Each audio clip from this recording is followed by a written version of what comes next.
Real quick before we get into the review, just gotta thank the people over on Patreon, because without their support, a lot of this upgraded content you see on the channel would not be possible. And I gotta say, on top of being able to respond to you guys in the DMs, you know, one of the fun things about the Patreon is every 3 months we do an anime and manga haul, and there's a lot of good goodies in that one. You also get sneak peeks at videos that haven't made their way onto the channel yet. I'm still figuring out what to do for actual YouTube memberships, so leave a suggestion down in the comment section below. But with that being said, thank you so much for all of you guys' support, and now let's get into the review. Yo, what's going on, everybody? It's your boy Naruto Explain here, bringing you guys a major review for Boruto episode 218. So if you have not seen episode 218, you really need to watch the episode, obviously, because we are going to be talking about spoilers. So getting right into the review, I have to say, as a manga reader, I love this episode, and I love the small changes that were made here. I got exactly what I wanted with Kurama's death that was not in the manga. I loved it. I love how some of the dialogue was changed. I love how some of the angles are redone. I love the incorporation of the flashbacks. Do not get me started on that ending sequence where you get the flashbacks of Naruto's time with Karama. Do not get me started on the small touches, like how we have with Kurama being inside of Naruto's eyes and Naruto seeing the smoke swirl around Kurama in his eyes. And you see how Kurama's looking at Naruto and he's seeing the various stages of Naruto, from being this small snot-nosed academy student to being a father in the Hokage cloak. Very, very, very well done. I love that right there. I was so worried going into this episode that this is going to be a panel by panel adaptation of what we had in the manga. And now that we've done this, I can say this without feeling bad about it. I was not a huge fan of this in the manga. I thought that there were a couple of shots that were absolutely brilliant, where you had Naruto and he's reaching out for Karama and it transitions over to Boruto's hand. I thought that that was a very nice and well done shot. And I've always felt like that was Ikimoto, the mangaka, being on the cusp of a brilliant scene, but not being able to fully bring it home. And I wasn't the only one, because a lot of you guys kept saying, I wish the anime would fix this. I wish the anime would do more. I wish the anime did this. The anime did what we were asking for. And I so appreciate the anime studio for doing this. And before any of the Ikimoto Defense Squad come down my neck, I'm just going to say, everything that the anime did with those extra storyboarded panels could have been done if Ikimoto did something that he did previously in the Boruto manga. So I'm not asking for something that he hasn't already done. If you go back to Boruto chapter 9, Ikimoto uses what is called a single page spread, where Naruto is using the Rasengan with Boruto, and you see a collection of memories that are swirling around the Rasengan, a bunch of small scenes that are from Naruto's past that are being shared with Boruto. And what did the anime do with that? The anime used the sequence of Naruto using the Rasengan with Boruto to show Boruto all of his prior experiences. That's why you hear me say creative paneling matters, and that's what the anime did a better job of. I'm not blind hating on the manga. I'm just simply offering a craft-based critique. But getting back into the review, I have to say that goodbye with Naruto and Karama, oh my god, that was so emotional. That was so well done, and there were changes made to the manga. Like in the manga, it felt a little more rushed. Naruto had a few awkward lines like, oh yeah, you know, you're the one that took my parents away from me. And in this one, it was a little bit different. You know, it felt like two old friends reminiscing and talking, and there was a slow build up. You have an opportunity as a viewer to really appreciate the death that is coming. And like I talked about in my video of why Sasuke should be killed off in the Boruto franchise, one of the things that I said in that video is that the way that a death is done very well is when you as the reader are left saying, how can this be fixed? What can we do in order to reverse this? What could have been done? Is there a way to reverse it? You're looking at all the things that the characters that are left behind are forced to deal with in terms of the things that they wanted that they'll never be able to share with that person that is gone. You're weighing how the world in that series is against the world that you want it to be. And that's exactly why I say Kurama's death is one of the more beautiful deaths in this franchise, because when Kurama died, those were all the questions that you saw people in the manga community saying. And I can guarantee you there are people now who are watching the anime for the first time and they're asking those same questions. How can we bring Karama back? Can Naruto revive him? Can they use Rini Rebirth and bring him back? All those questions are going to be there. That lets you know the writing for this was done correctly. And you're left with this feeling of there's actually been something that has been lost. This defeat of Isshiki Otsutsuki did not come without a terrible price. And when you have deaths done in that manner, it really resonates with the readers, or in this case, it really resonates with the viewers. So time to smoke 9 packs for 9 tails, baby, because Kurama's dead. And it was such a emotional and such a heartfelt send-off. Very well done, very well earned payoff. There were definite changes made to Kurama's send-off, and it worked for the better. I think you're capping if you say that the manga version of this was better. And there were some stuff cut, but look what we got in return. For instance, it was more of Naruto like, man, you've been with me since the very beginning. You've been my day one. There were a lot of fights that I would have lost if I couldn't depend on your power. And Karama is just like, yeah, you know, when I was sealed inside of you, I was this huge mass of hatred. But, you know, over time, I was able to change and you were different than all the other humans. I love that small callback because he does point something out. He says like, hey, humans always viewed us as chakra weapons. You viewed us as people. You called us by our names. You know, they would call me Nine Tails. You would call me Karama. And just the small touches like that, I thought that that was very nicely done. And I have to say, there's also a few more scenes in here that are just little small touches, like where after you have the flashback montage, it's not just Naruto in that sanctuary with Kurama, but instead you also have all the other Biju. You go back and you look at that scene very closely. All the flashbacks were in black and white.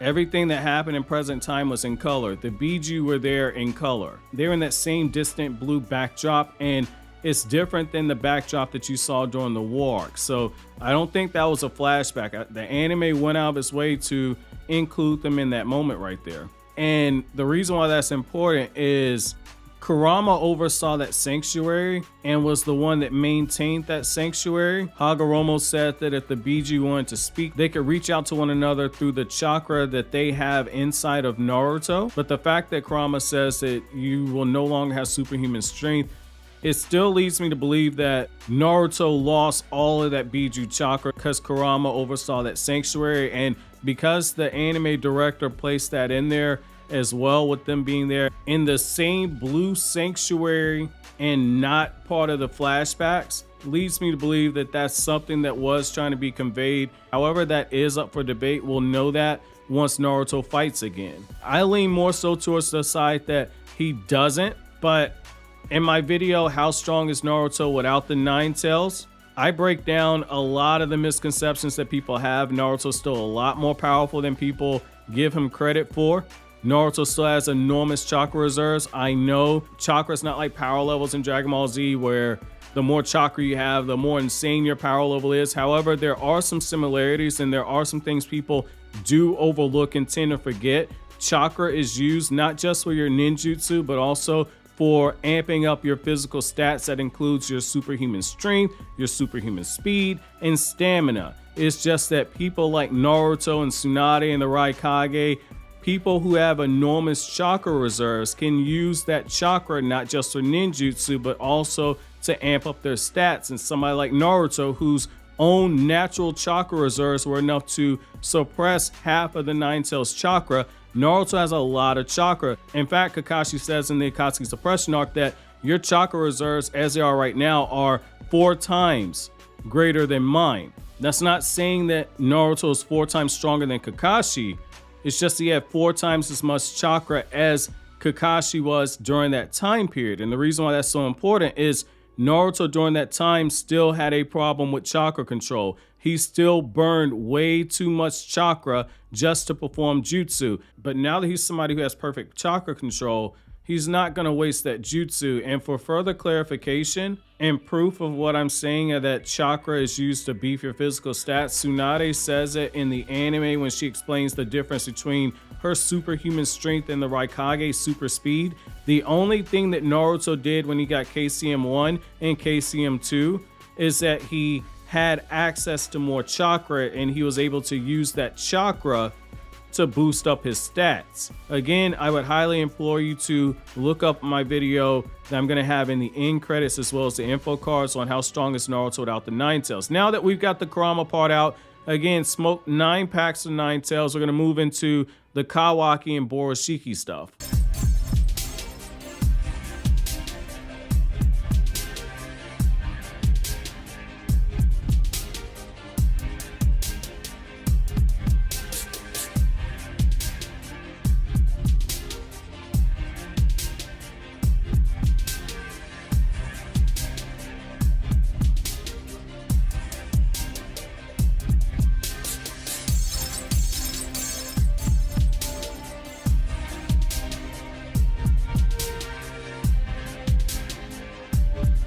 The Kawaki versus Boruto Shiki fight that takes place prior to this, there were some changes made that I paid very close attention to, and there's a few instances where the manga did a better job than the anime. And you know, I'm an equal opportunity shooter here, so I don't just dump on Ikimoto. When he does good things in the manga, I give him credit for it. So this is one of those instances where, for as brilliant as the anime episode was, there were a few shots here where the manga absolutely blew the anime away. So in particular, that shot when Kawaki's using fire release to burn himself alive, I want you to go back to, I believe it's Boruto chapter 54.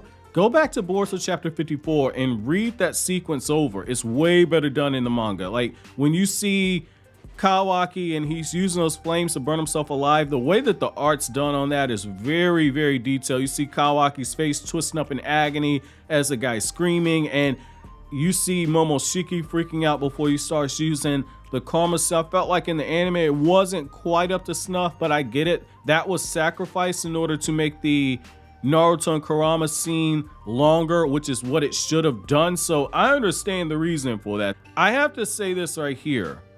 I love that even though Sasuke got his Rinnegan destroyed, which is exactly what happened, even though Sasuke got his Rinnegan destroyed by Boruto Shiki, I love that Sasuke is still being viewed as somebody who is a dangerous and deadly force, because when Momoshiki is talking through Boruto, you have this moment to where he says Sasuke is a problem. And what I like about that is the fact that Sasuke, only after seeing Momoshiki fight inside of Boruto's body for a short period in time, he's already figured out the weakness of that Boruto Shiki transformation, which is the fact that Boruto, once he's expended too much chakra, transforms into Boruto Shiki. That's the whole reason why the anime had the scene where Boruto's using his super compression Rasengan to try and save Sasuke, because they needed to explain how he got so low on chakra. You have that right there. And you have it where Momoshiki is incorporating Boruto's fighting style. And what I like about this is that you're seeing the other side of Momoshiki here, which is everybody that he reincarnates into that has the Karma seal, he adapts some of their fighting style, because everything that Boruto's been taught and learned, Momoshiki has been regaining and retaining all of that information. That's why Momoshiki was able to casually use the Vanishing Rasengan to take out Sasuke, because during that time, Sasuke did not know that Momoshiki could use that jutsu while inside of Boruto's body. He didn't see that coming, and so I like that you see that right there, how even something like the Vanishing Rasengan is a very deadly jutsu in the hands of somebody like Momoshiki. So I have to give credit for that one. That's actually a nice bit of strategy right there. It's a callback to part 1 of Naruto, where the sneak attacks are one of the pensions for the battle. So I thought that that was nice right there. Now, the other thing that I thought was interesting was the fact that the anime actually changed some stuff in the manga. So when you go to the manga, and this is why I say in this instance, there are times where the manga does it better than the anime. In the manga, there were small bits of foreshadowing that Momoshiki was getting ready to take over. In particular, you have a panel where Momoshiki has already taken over Boruto's body. You see Boruto one eye closed, and you see how Boruto's eye has the Byakugan, and he's watching the Isshiki battle. And as he sees the Isshiki still around, he closes his eyes in order to fake like he's unconscious. And he waits for the moment when Isshiki gets defeated by Kawaki. And I know that's going to trigger some people, so I'm saving that for the end. But he waits for the moment when Isshiki gets defeated by Kawaki in order to come out, and that's when he stabs the Rinnegan. So what you see right there is that Boruto, in that Borutoshiki form, Momoshiki was like, I don't want no problems with this dude. So I like how after Sasuke uses Amaterasu and after he uses his Chidori stream in order to try and test out his theory about whether or not Boruto can absorb jutsu while in that Borutoshiki form, which he can't because it refills his chakra levels when he does so. That's why Kawaki uses the fire release to force Boruto to be able to absorb it. Well, you get this moment where Boruto regains consciousness and he breaks his horn. And I have to say, I'm 50-50 on that one. I lean a little bit more so on this side. I think the manga did a little bit better. Boruto is able to regain consciousness and break the horn. So that was a nice shot right there. Now, there was another change that was made that I'm not opposed to it, which is Naruto was able to stay conscious long enough to see the fight play out. In the manga, if I'm not mistaken, Naruto falls unconscious very shortly after Momoshiki destroys Sasuke's Rinnegan. So I like those smaller touches right there. In this instance, you know, Naruto, when he's meeting Kurama in that shared sanctuary with the Biju, what you're seeing is essentially Naruto was able to do so seemingly going into the afterlife with a full conscience, where he's like, okay, I don't have anything to worry about now. There are no regrets other than not being able to say goodbye to my family one last time. So I like seeing that aspect there. Now, getting to the Kawaki thing, I know that's going to piss some people off. So we're going to address the two big elephants in the room with Kawaki. So if you don't realize the importance of Kawaki mastering the Shadow Clone Jutsu as well as the Fire Style Jutsu, I'm going to remind you of a few things. Shadow Clone Jutsu is not an easy jutsu to learn, and change in chakra nature is something that takes a long time to master. And to put this into perspective for you, if you go to Naruto Volume 35, one of the things we find out is that Jonin are expected to have at least 2 changes in chakra nature. However, adding a change in chakra nature is some advanced training. It was directly stated that it requires years of change in chakra nature drills in order to add a change in chakra nature. Naruto is able to cheat by using his 1 million billion shadow clones in order to speed up that process. According to Kakashi, during that gap between the preliminaries and the final exams, or the tuning exams, it took Sasuke quite a bit of time to add a change in chakra nature and then be able to use the Chidori. Kawaki, in the span of only a few months that he's been living with Naruto and training under Naruto, has not only learned the Shadow Clone Jutsu, but also he's been able to use Fire Style change in chakra nature. Those are not things he was able to do before, so because Kara does not focus on ninjutsu. The only people we've seen use ninjutsu are people like Kashin Koji, who is a clone of Jiraiya, and then people like Boro, who were shinobi before this. People like Victor and Deepa, who were shinobi before they joined the Kara organization. So it makes you look at Kawaki and realize you've got yet another prodigy on Team 7, and he's a standout, and it makes you wonder just who was his father, because Kawaki inherited a very strong aptitude for picking up ninjutsu if he's learning it this quickly. Now, I'm totally okay with the way the Isshiki went out based on the anime stuff, because the anime added extra scenes last week in order to really give you the full feel that Isshiki is a super arrogant character and that he was super desperate. So I'm not going to say that Isshiki goes out like a punk now, but I am going to say I thought it was very interesting that Kawaki was able to work through his trauma and fear because that connection he had with Naruto, and he came up with that plan before he appeared in front of Isshiki, and essentially he uses a shadow clone. And because shadow clones are not something that Kawaki knew when he was with Kara, Isshiki is arrogant enough to think that in the time that he lived in a ninja village, And in the time that he lived with the Hokage, that Kawaki did not learn ninjutsu. He was just arrogant enough to think that Kawaki was going to remain as he was. So I like that his assumptions bit him in the ass, and ultimately his assumptions are what were undone on him. And as far as with the karma not transferring over to Kawaki's body, it remains to be seen if that's a possibility. Yamato says that it isn't. The way I've always interpreted this scene is that karma has to be implanted onto somebody who has a living and beating heart. A shadow clone does not have its own individual heart. It's just a copy that can move and do physical movements, but the karma will not stick unless there's a physical heart on the object that is trying to be placed on.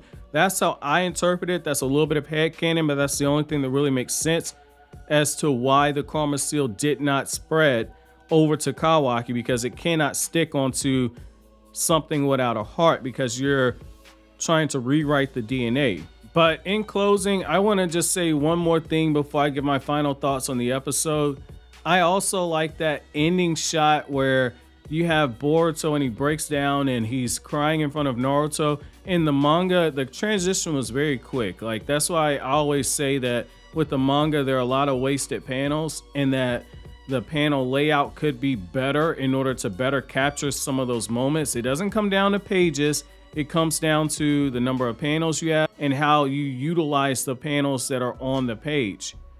On that page, when Boruto's reaching out for Naruto, the small moments where you slow down the scene and you see Boruto with the tears well up in his eyes, and then the tears falling out and dripping onto Naruto as they were in the anime, adding an extra 3 or 4 panels to that page, or adding an extra 5 or 6 panels over those 2 pages in the manga, goes a long way towards making this a more emotional scene. Just that small touch of Boruto breaking down and you seeing the tears in his eyes took that scene from being a 7 in the manga to being an absolute 10 out of 10. Just those small touches. And it's for that reason I definitely want to say that when it comes to this car arc, where over the last 60 episodes the anime has done such a beautiful job, and I highly appreciate all the work this team has done for it. And over the span of the last 60 episodes, they've definitely